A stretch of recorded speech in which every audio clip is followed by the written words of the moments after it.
Steve Cohen, let me ask you, Mueller's indictments, of course, are symbolic or meant to persuade.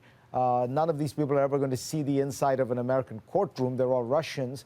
But I suppose they were meant to convince those Americans who doubt that there was, in fact, a systematic Russian government effort to interfere with the 2016 elections.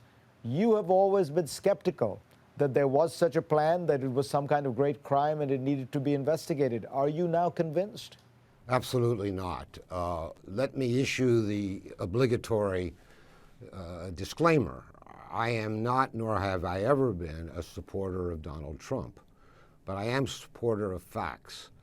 Let's remember what this story is, because it's the overarching narrative in which Mueller and this investigation operate.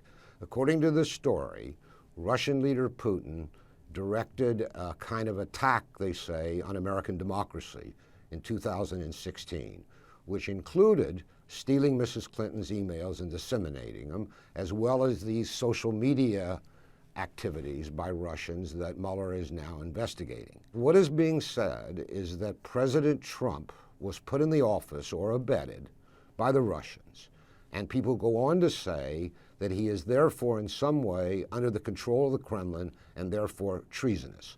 So I see here two crises, and with this I'll stop. One, a crisis of the American presidency. This has never been said by an American president before, so far as I know.